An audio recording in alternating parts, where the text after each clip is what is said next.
Hello tout le monde, j'espère que vous allez bien. Aujourd'hui je suis trop contente de vous retrouver dans cette nouvelle vidéo test d'une nouvelle collection. C'était un genre de vidéo que je faisais très régulièrement avec les produits de la marque Kiko quand je travaillais encore chez eux. Et du coup je vous avais dit que je ne voulais plus faire de vidéos nouvelle collection Kiko, mais que par contre j'allais faire une nouvelle catégorie de vidéos nouvelle collection. Et je me concentrerai à chaque fois sur une marque différente. Et là il y avait une nouvelle collection qui m'a appelée. Donc je vais aujourd'hui parler de la collaboration Petra X Makeup Revolution. Petra c'est une youtubeuse qui vient de République tchèque il me semble, et elle avait déjà sorti une première palette en collaboration avec Makeup Revolution qui était celle-ci. C'est une palette que j'ai énormément utilisée, je vous en ai beaucoup parlé. Dans la collaboration on retrouve une nouvelle palette d'ombre à paupières, il y a aussi une palette pour le teint et un trio de rouge à lèvres. Et j'ai pris 3 autres petites nouveautés Makeup Revolution qui sont pas en collaboration avec Petra mais que je voulais essayer, notamment un anti-cerne. C'est pour ça que j'ai déjà du fond de teint, mes sourcils faits, mais c'est tout, j'ai pas d'anti-cerne, enfin j'ai rien d'autre. J'ai pris une poudre transparente, c'est la Loose Powder Infinite. J'ai testé plein de poudres Makeup Revolution, j'en ai gardé aucune, elles étaient soit trop blanches, soit pas assez matifiantes. Il y en a une nouvelle qui est sortie, je lui donne une chance. Et alors il y a un nouveau spray fixateur qui est sorti et je voulais absolument le tester puisque c'est dans la gamme Conceal and Define. C'est la gamme du fond de teint que j'adore, je vous en ai déjà parlé plein de fois aussi. Et c'est le spray fixateur matifiant. Je me suis dit que si j'arrivais à trouver un dupe d'Urban Decay pour beaucoup moins cher, ça pouvait être pas mal. Petite parenthèse, juste pour éviter ces questions sur Makeup Revolution, c'est un site fiable. Je reçois des produits de leur part mais je commande hyper souvent. Là c'est moi qui ai commandé par exemple. J'ai jamais eu aucun souci, il n'y a pas de frais de douane, la livraison est rapide. En temps normal, c'est moins d'une semaine. Là j'ai mis 1 mois et 1 semaine à recevoir mon colis, ce qui est complètement normal avec les conditions qu'on a en ce moment. Voilà pour la petite parenthèse, maintenant on va commencer le test des produits et j'ai trop envie de voir ce que ça va donner. Le premier produit que je vais donc essayer, c'est le nouvel anti-cerne Ultimate Coverage Crease Proof Concealer. Il est censé avoir une très bonne couvrance et ne pas filer dans les plis, ce qui est quelque chose d'assez impossible chez moi, donc on va voir ce qu'il donne. C'est peut-être pas forcément une nouveauté celui-là, je suis plus très sûre. En tout cas moi je l'avais jamais essayé celui-ci. Alors déjà on a 12 grammes à l'intérieur. Ça se présente dans un petit pot comme ça. En fait j'en ai déjà essayé un anti-cerne comme ça de la gamme Revolution Pro aussi. Mais il était noir. L'embout est un embout complètement classique comme ça. En couleur j'ai pris C1. Je voyais pas ça aussi épais. C'est ultra épais, un peu collant la texture. C'est vraiment collant. Je sens que mon éponge elle colle. Je sais pas si vous verrez. Franchement la couvrance, c'est assez incroyable, il n'y a rien à dire. Alors ce genre de texture collante là, j'ai pas du tout l'habitude. C'est archi couvrant, la couvrance j'adore. Je mets ça à peu près en quantité. C'est très perturbant de changer de matière. La couvrance, y a pas de souci, c'est hyper couvrant, j'ai rien à dire. Par contre ouais la texture, là j'en ai mis sur mes paupières, je sens que c'est collant. Du coup j'ai très peur de poudrer parce que je sens que la poudre va vraiment adhérer. J'ai peur que ça fasse un effet un peu épais et sec vu que moi je suis très marquée au niveau des petits plis. J'ai bien envie d'essayer de le laisser sécher sans le poudrer pour voir ce que ça peut donner. Parce que là, le résultat est bien. Il m'a pas l'air de trop filer dans les plis. Vous voyez, j'en ai mis sur ma paupière et j'ai pas de marque. Je vais attendre genre 2-3 minutes en le retapotant de temps en temps pour voir s'il va sécher et si je pouvais ne pas le poudrer. En attendant du coup je vais poudrer mon teint et pour ça je vais prendre la poudre libre de la gamme Infinite. C'est la Translucent Loose Powder with Niacinamide. 5 grammes à l'intérieur, ça me paraît pas beaucoup. Non, c'est vraiment pas beaucoup en fait parce que dans la miniature de la poudre Fenty, on a 7,8 grammes. La miniature Fenty contient donc plus de poudre que la Révolution. Ouh là là! La texture m'a l'air spéciale, ça me fait penser carrément à la poudre Kiko. Vous savez ma poudre préférée pour les peaux grasses? La texture me fait carrément penser à ça. On voit que c'est pas une poudre épaisse. Je sais pas trop si vous pourrez voir. J'ai attendu, ça file dans les plis si je poudre pas. Aucun anti-cerne ne file pas dans les plis si je poudre pas. Même le Tarte il part dans les plis. Mais j'avais envie de tester. Bah, je vais poudrer avec une poudre Makeup Revolution qui est la poudre Bake and Blot, comme ça, la poudre compacte. Et donc je reviens à ma poudre. Ça me fait carrément penser à la Kiko et à la It Cosmetics. C'est des poudres qui sont hyper fines. Vous voyez, c'est des poudres extrêmement fines. Elles vont carrément lisser le grain de peau. Elles sont, pour moi, c'est les plus matifiantes. Mais par contre, elles ont un reflet flashback atroce, mais vraiment atroce. C'est quand j'applique, je suis complètement blanche en caméra. Et du coup on va voir ce que ça donne pour la Makeup Revolution. C'est trop dur pour moi de vous donner mon avis sur la poudre sans la comparer. Donc je vais faire un côté Makeup Revolution et un côté avec une autre poudre. Ah ouais mais c'est ça. Je sens. Vous voyez c'est une texture hyper lisse. Non mais ça va être pareil. Donc à mon avis, reflet flashback. Ça floute les pores, c'est extrêmement doux au toucher. On verra pour la matité, mais je crois bien qu'on a ce reflet flashback. J'estompe un petit peu la poudre au pinceau. C'est le même effet que les autres. Je suis en train de me dire, vous avez vu la It Cosmetics, comment je l'ai utilisée, il en reste presque plus. Moi je vais plutôt mettre la Kiko de l'autre côté. J'arrive pas à voir s'il y a une différence au niveau reflet flashback entre Kiko et Makeup Revolution. En tout cas, ce qu'il y a de sûr, c'est qu'au niveau rendu, pas du tout.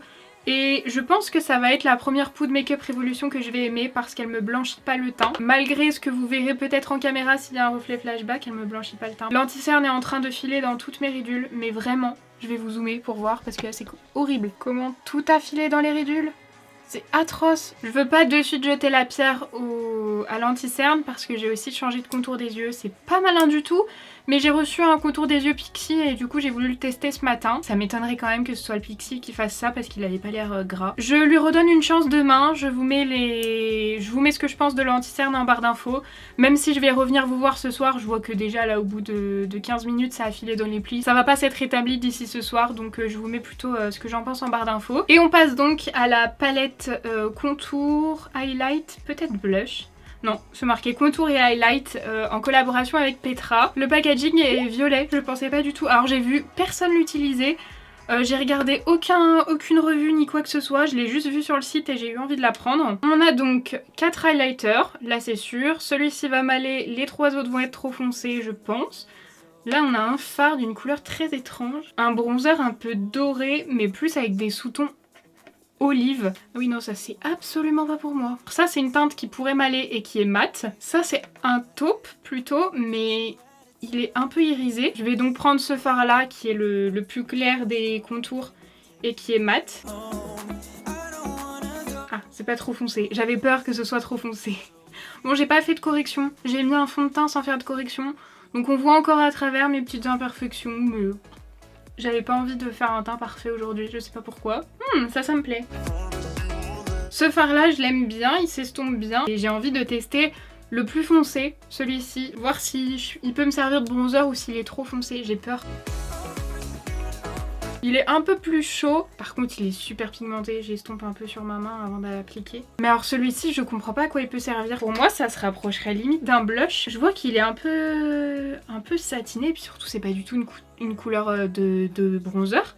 Je vais essayer de l'appliquer en blush, voir ce que ça donne. Bah franchement sur ma peau ça peut limite faire un blush, c'est pas très rosé ni corail. Ça fait un blush assez naturel, du coup je vais estomper un peu. Ensuite on passe à l'highlighter et là comme je vous l'ai dit ce sera celui-ci parce qu'il y a que celui-ci qui peut m'aller je pense. Moi j'aime quand c'est pas trop intense mais que ça se voit quand même. Je crois que c'est un peu intense quand même, mais c'est pas pailleté, donc c'est acceptable pour moi. Ah ouais non c'est intense, je l'estomperai après avec un autre pinceau. J'en avais pris un peu trop. J'ai peut-être été trop fort de ce côté il marque un peu trop mes pores. Là non, j'aime bien, je le trouve joli. Pour tout vous dire, j'avais pas fait très attention aux couleurs qu'il y avait à l'intérieur. Quand je l'ai ouverte, j'ai eu peur de me servir que de 2 fards. Finalement, je peux quand même utiliser ces 3 là, même si celui-ci est quand même assez foncé, ce sera plus ces 2 là, plus cet highlighter. Peut-être, je vais swatcher le rose gold. Ah mais je dis une bêtise, regardez le rose gold, il est là.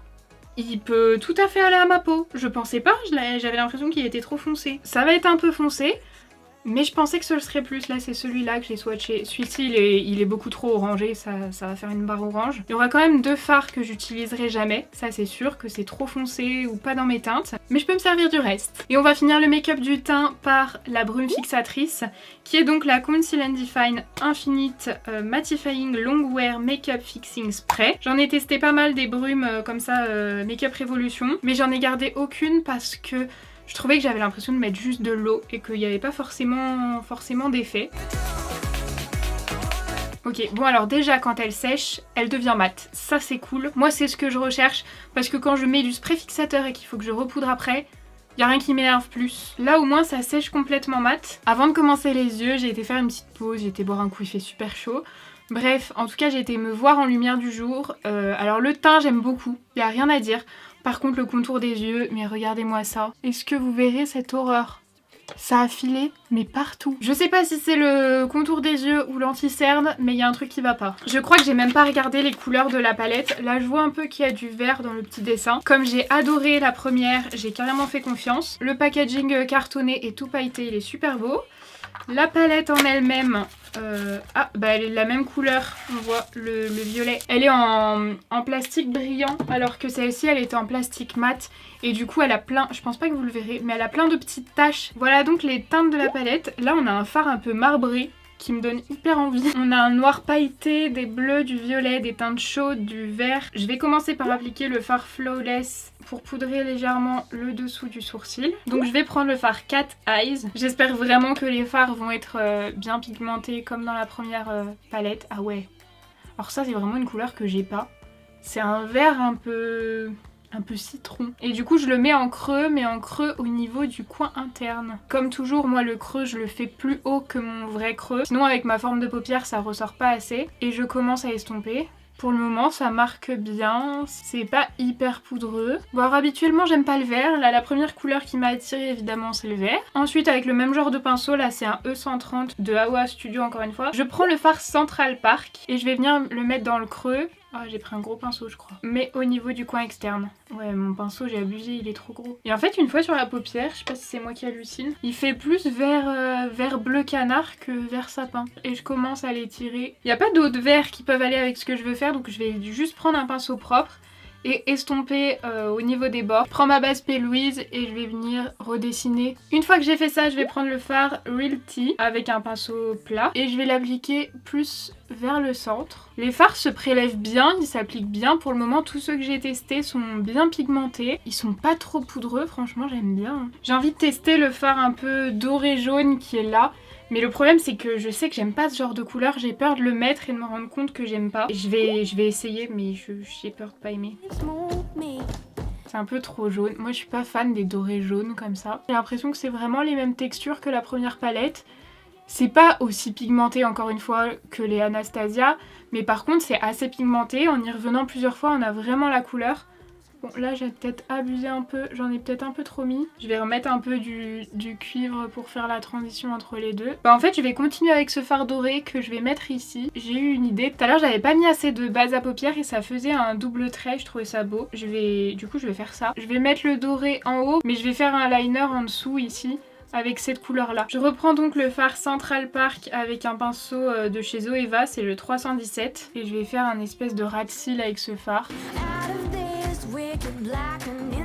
Franchement il est bien pigmenté, hein. J'ai pas remis de base en dessous. Du coup je vais pouvoir tester le crayon vert de Colourpop. Je vais l'appliquer dans la muqueuse inférieure. Ce contour des yeux est horrible.